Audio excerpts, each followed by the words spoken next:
Hi everyone, and welcome to another Roofing Contractor Q&A. I'm RC Editor Art Aisner, and I'm really happy to be joined today by John Cleasby, President of Cleasby Manufacturing. Hi John, welcome to the RC studio.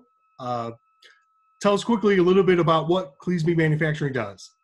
We have, for over 72 years, have been a manufacturer and distributor of roofing equipment, tools, and supplies. And we also have a division in Utah where we manufacture rooftop loading conveyors. And we have another division that builds out a truck bed division. Got it. So 72 years, that's quite a long time. Tell us where you're headquartered, how many employees do you have? I'm basically in our headquarters out here in San Francisco.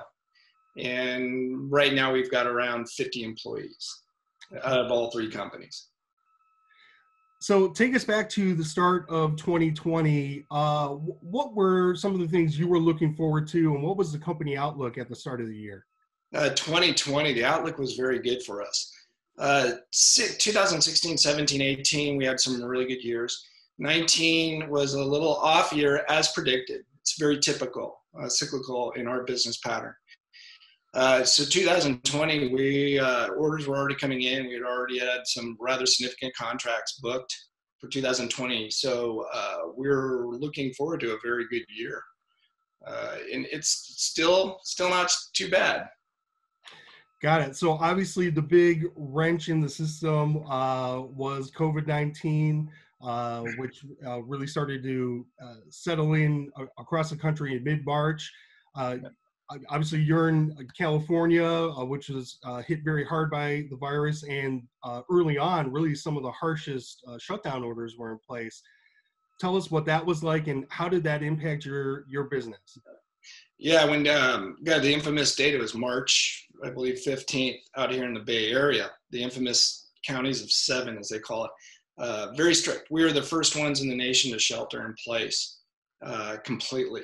Whereas our operation in Denver, we never shut down 1 second. Same as in Salt Lake City out of our conveyor division. We never missed a day or an hour, to be honest. But San Francisco is a different story.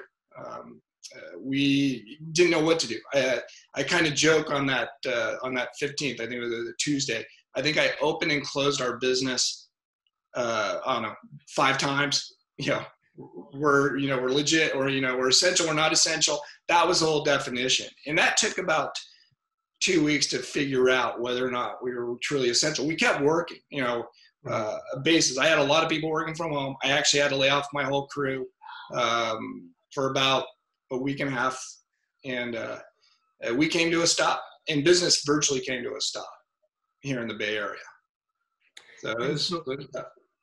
And so were you able to transition any of those operations to the other locations that remained open, or those are different priorities that weren't really set up for that yet? No, that was available to us, definitely, to transition, shipping, manufacturing and producing it out of Denver or out of Utah. A lot of parts. So if anything was, if we were achieving anything at that time, it was through our service and our parts. And we were able to accomplish maintaining orders via our Denver operation. And gradually we had enough. I was able to get a few people into our San Francisco location to service our customers out of here as well. So aside from having those locations and certainly capable people, what helped your company be able to make that transition and to, as you like you said, still keep things going for this year, to still have a positive outlook? Okay, well now, credit to my crew. Like I said, we were only down, even in San Francisco, to the help of the NRCA, which was very essential in getting our industry defined as essential. We went right back to work out here in San Francisco as well. And most of it was aiding our customers in the service end of things. We have a full service division. And then, like I said, maintaining parts and so forth. So the phones did start ringing. We were getting over it. That was somewhat of a comfort that it wasn't completely dead out there. And progressively, day by day, business got better and better and better. Were there ways that your products were helping contractors specifically during the pandemic, where there might have been a greater need for them? Yeah, going back to definitely on the service end of it. I think some contractors, some of our customers took the time to actually, they were pretty much shut down. Job sites were shut down to get equipment in. And so our service picked up quite a bit actually. So that kind of carried us through that infamous March, April, May period. Absolutely. Got it. So, in as you try to close this year now, how do things look, and how would you assess, I guess, the state of the industry heading into 2021? Oh yeah, I'm very optimistic for 2021. We've fortunately a lot of contracts. We had that infamous call it was about April from several larger clients saying, hey, we got to suspend our orders, and these were significant ones. And that's when I took a deep breath and said, okay, this is a game changer. We may have to look at all the course, potential layoffs and so forth.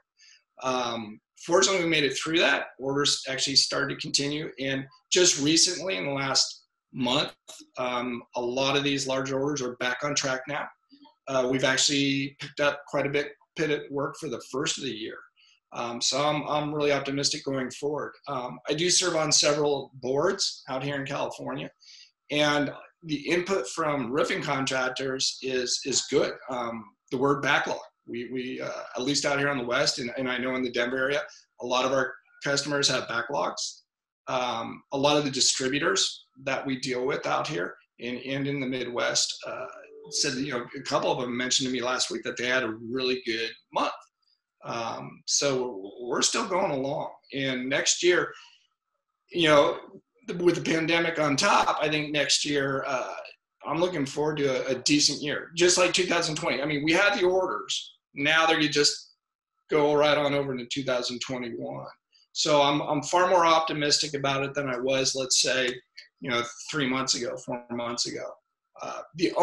My only concern is, as what we're witnessing in Europe with the shutdown with the pandemic, and we're seeing increase of 120-something thousand cases daily in the U.S. So if we go into a shutdown mode again, yeah, that is a little troubling. Right. So fears of a secondary wave of shutdowns, or as we head into winter, that's something that's definitely weighing on you, right? Oh, absolutely. And hopefully not. We'll see how things go. I think at least out here in the West, our county health department, they've done a tremendous job. Although most of us won't agree because they literally shut everybody down. But being essential has been helpful, and we've been able to carry our business along. Do you serve both the commercial and residential markets? We're predominantly commercial. However, with our conveyor line, obviously, that's all rooftop loading for shingles primarily. So that addresses a lot of the residential market. And that market still seems to be carrying itself quite well. Right. We are hearing some good feedback, as you are, about backlogs from commercial contractors, right. That have certainly found a way to adapt. So let me, bring that to you. Are there certain procedures, are there certain things you've learned during the pandemic that are here to stay, that your company is going to keep doing and implementing? Oh gosh, I mean, if we get a vaccine, or even more important, a therapeutic, is my belief, something to treat it, even prior to any hopes of a vaccine, and we go back to normal, not necessarily. I think we just go back to normal operating procedures around here. Learning, going forward though, I think this pandemic is not going anywhere fast. I think that, the sanitation definitely, wearing masks, how long will that continue on? I think it'll continue on for quite some time, at least through 2021. Mm-hmm. There'll definitely be, out here in the West, we have mandatory masks. I know out throughout the rest of the US, not so much. Here it's, we're used to it. And I suspect that will carry on. And it definitely, with the sanitation, all the way to the point where we removed all, got our paper towel dispensers, soap dispensers, everything's been removed. It's all touchless features and so forth. So yeah, obviously all that will stick with us. Okay. Well, and you're a fourth generation, right? With this. Yeah, I'm third generation, and my son, I do have my eldest son who joined us about 2 years ago, so he's representing the fourth generation. I see. So Yeah. with the in training. Yeah. Do you have any perspective on facing a challenge like this? Is it something your people have ever been through before, and what are you proud of them for having endured like you have? Boy, the only thing comparable, we thought we went through everything with the Great Recession. Right. 2000, starting for us really was mid 2007 through 2010, 2009 being the big year. We learned quite a bit there. And what we learned there was how we can take our business and reduce it down to a form where we're able to still make money, basically. And at the same time, trying to take care of our employees. Going forward, I mean, our business has been successful through this period, only because of my employees. My management team has been phenomenal. In our Denver location and our Salt Lake City location, and out here in San Francisco. For not one moment during this pandemic did we ever say, oh, we got to shut down, we got to, shelter in place. I mean, everybody wanted to go back to work. Even people that I had working from home for a short, brief period, I mean, they were coming to me and saying, we want to go back to the office. We want to go back to work. And, never any excuses, any apprehension about the pandemic. They've been bulletproof. I couldn't be prouder than the group of people I've got working for us right now. Where can contractors find out more about Cleasby? We have several websites, cleasby.com, and that's for our general roofing equipment. And then on our conveyor line, we have cleasbyconveyors.com. And you can follow us on Instagram as well. Awesome. Well, I really appreciate your time. Thank you for joining us. And thanks again to everyone out there for listening.